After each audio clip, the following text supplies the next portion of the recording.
Breaking చూస్తున్నాం. Tamil Nadu CM MK Stalin తనయుడు నటుడు మంత్రి ఉదయనిధి స్టాలిన్ సంచలన వ్యాఖ్యలు చేశారు. సనాతన ధర్మం అనేది డెంగ్యూ మలేరియా వ్యాధి లాంటిదని పేర్కొన్నారు. తాజాగా చెన్నై వేదికగా జరిగిన రచయితల సదస్సులో ఉదయనిధి స్టాలిన్ హాజరయ్యారు.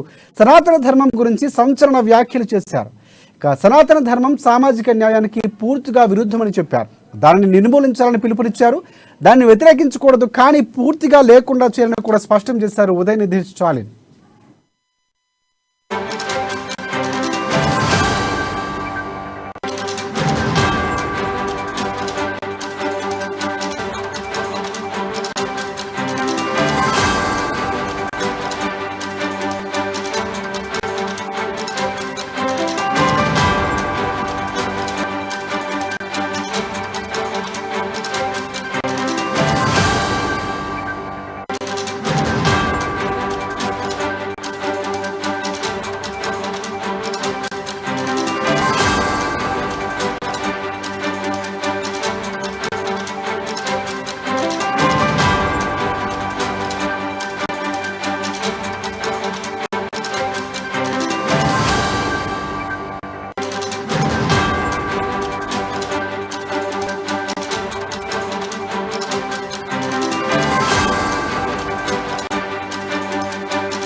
బ్రేకింగ్ న్యూస్ చూస్తున్నాం. తమిళనాడు సీఎం ఎంకే స్టాలిన్ తనయుడు నటుడు మంత్రి ఉదయనిధి స్టాలిన్ సంచలన వ్యాఖ్యలు చేశారు. సనాతన ధర్మం అనేది డెంగ్యూ, కరోనా, మలేరియా లాంటి వ్యాధి అంటూ ఆయన సంచలన వ్యాఖ్యలు చేశారు. తాజాగా చెన్నై వేదికగా జరిగిన రచయితల సదస్సులో ఉదయనిధి స్టాలిన్ హాజరయ్యారు. సనాతన ధర్మం గురించి సంచలన వ్యాఖ్యలు చేశారు. సనాతన ధర్మం సామాజిక న్యాయానికి పూర్తిగా విరుద్ధమన్నారు. దానిని నిర్మూలించాలని పిలుపునిచ్చారు. దాన్ని వ్యతిరేకించకూడదు, కానీ పూర్తిగా లేకుండా చేయాలని కూడా స్పష్టం చేశారు ఉదయనిధి స్టాలిన్. దీంతో సర్వత్రా విమర్శలు వెళ్లడం. దీనిపై మరిన్ని అప్డేట్స్ అందించేందుకు మా బ్యూరో చీఫ్ కృష్ణమూర్తి మనకి లైవ్ లో సిద్ధంగా ఉన్నారు. ఎస్ కృష్ణమూర్తి, చెప్పండి. Thank you Rajasekhar. తమిళనాడు మంత్రి ఉదయనిధి స్టాలిన్ చేసినటువంటి వ్యాఖ్యలు కొంత దుమారం లేపుతాం. ఆయన హిందూ సమాజము, హిందూ ధర్మము, హిందూ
బ్రేకింగ్ న్యూస్ చూస్తున్నాం. తమిళనాడు సీఎం ఎంకే స్టాలిన్ తనయుడు నటుడు మంత్రి ఉదయనిధి స్టాలిన్ సంచలన వ్యాఖ్యలు చేశారు.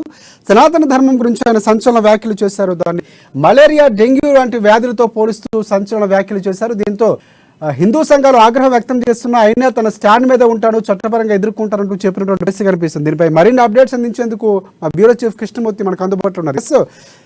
కృష్ణమూర్తి, చెప్పండి. ప్రధానంగా చాలా వరకు ధర్మంతో ముడిపెట్టుకున్న విషయం, చాలా నమ్మకాలతో కూడుకున్న విషయం. ఇలాంటి వ్యాఖ్యలు చేయడం ఆగ్రహం వ్యక్తం చేస్తున్న నేపథ్యంలో కూడా అదే స్టాండ్ మీద ఉంటాను, చట్టపరంగా ఎదుర్కొని చెప్పినటువంటి పరిస్థితి కనిపిస్తుంది. ఏ విధంగా చూడొచ్చు అంటారు? Thank you Rajasekhar.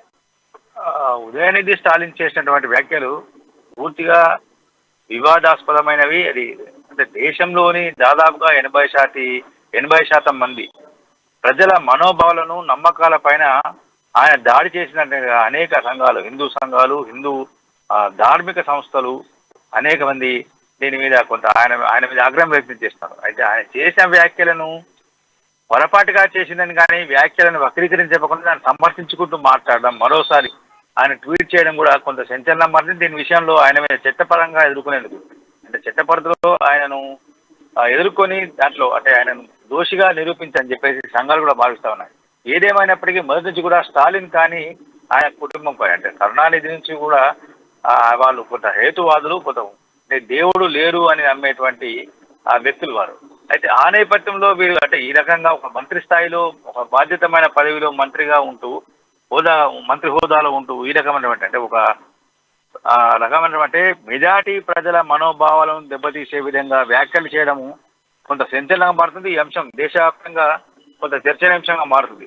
మరోవైపు కేంద్ర మంత్రులు కానీ బీజేపీ నాయకులు, విశ్వ హిందూ పరిషత్, ఆర్ఎస్ఎస్ తదితర సంఘాలు కూడా దీని మీద అంటే ఉదయనిధి స్టాలిన్ చేసినటువంటి వ్యాఖ్యలను తప్పుపడుతున్నారు. ఇది అంటే కావాలని హిందువుల మీద దాడి చేస్తుంది. ఇప్పటికే తమిళనాడులో హిందూ సంఘాల మీద, హిందూ ధార్మిక సంస్థల మీద స్టాలిన్ ప్రభుత్వం దాడులు చేస్తా ఉన్నది. దీనిని మరింతగా ప్రోత్సహించే విధంగా ఉదయనిధి స్టాలిన్ చేశారు, వ్యాఖ్యలు చేశారు. అంటే కావాలని హిందూ మతాన్ని దెబ్బతీసేందుకు పరోక్షంగా వాళ్ళు కుట్ర చేస్తా ఉన్నారు. ఆ కుట్రలో భాగంగా ఈ వ్యాఖ్యలు వివాదాస్పదంగా చేయడం జరిగింది అని చెప్పేసి వాళ్ళు ఆరోపిస్తారు. మొత్తంగా చూస్తుంటే ఈ వ్యాఖ్యల మీద సుప్రీంకోర్టుకు వెళ్లే అవకాశాలు ఉన్నాయి. అంటే మంత్రి పదవిని ఆయన తొలగించాలి అంటే చట్టం ప్రకారంగా, న్యాయం ప్రకారంగా, రాజ్యాంగబద్ధంగా ప్రమాణ స్వీకారం చేసినటువంటి వ్యక్తి ఏ మతాన్ని కానీ ఏ వ్యక్తులను కానీ కించపరిచే విధంగా వ్యాఖ్యలు చేయకూడదనుకున్న నిబంధనను పూర్తి స్థాయిలో ఉల్లంఘించిన నేపథ్యంలో ఆయన మంత్రి పదవి నుంచి తొలగించాలి. స్టాలిన్ ప్రభుత్వం తొలగిస్తే సరే, లేదంటే సుప్రీంకోర్టు బర్తరఫ్ చేసే విధంగా ఆదేశాలు ఇవ్వాలని చెప్పేసి కోరేందుకు సంఘాలు సిద్ధమవుతున్నాయి. సోమవారం దీనికి సంబంధించి అటు తమిళనాడు హైకోర్టులో కానీ లేదంటే సుప్రీంకోర్టులో పిటిషన్లు వేసి దీనిపైన అంటే ఉదయనిధి మానవ చట్టపరమైన చర్య తీసుకునేందుకు కొంత హిందూ సంఘాలు సిద్ధమవుతా ఉన్నాయి. రాజశేఖర్, ప్రధానంగా ఈ అంశంపై హిందూ సంఘాలకు సంబంధించినటువంటి ఫిర్యాదులు ఏమైనా ఇంతవరకు నమోదయ్యాయా? అంటే అక్కడ ఉన్నటువంటి తమిళనాడుకు సంబంధించినటువంటి నేతలు ఎవరైనా స్పందించినటువంటి పరిస్థితి ఏమైనా ఉందా? తమిళనాడులో అక్కడ స్థానిక పోలీస్ స్టేషన్లు నమోదు అవుతా ఉన్నాయి, ఫిర్యాదులు ఇస్తా ఉన్నారు. నమోదు చేస్తారంటే అధికారంలో ఉన్న పార్టీ మీద పోలీస్ శాఖ ఏ రాష్ట్రంలో తీసుకుంటూ చర్యలు, ఇక్కడే కాదు ఏ రాష్ట్రం తీసుకుంటూ చర్యలు. కాబట్టి వాళ్ళు ఆ రకమైనటువంటి ఫిర్యాదు ఇచ్చినప్పటికీ కేసులు నమోదు చేయాలా లేదా అనే విషయం కొంత పోలీసు సందిగ్ధంలో ఉన్నారు. అంటే దీని మీద కోర్టుకు వెళ్తే తప్ప న్యాయం జరగదు, ఆయన మీద చట్టపరంగా చర్యలు తీసుకునే వీలు కాదు అని చెప్పేసి వీళ్ళు ఆరోపిస్తున్న నేపథ్యంలో కోర్టుకు వెళ్ళి ఉదయనిధి స్టాలిన్ మీద చర్యలు తీసుకునేలా ఒత్తిడి తీసుకొచ్చేందుకు అంటే చట్టపరంగా. Right. Thanks for updates Krishnamurthy.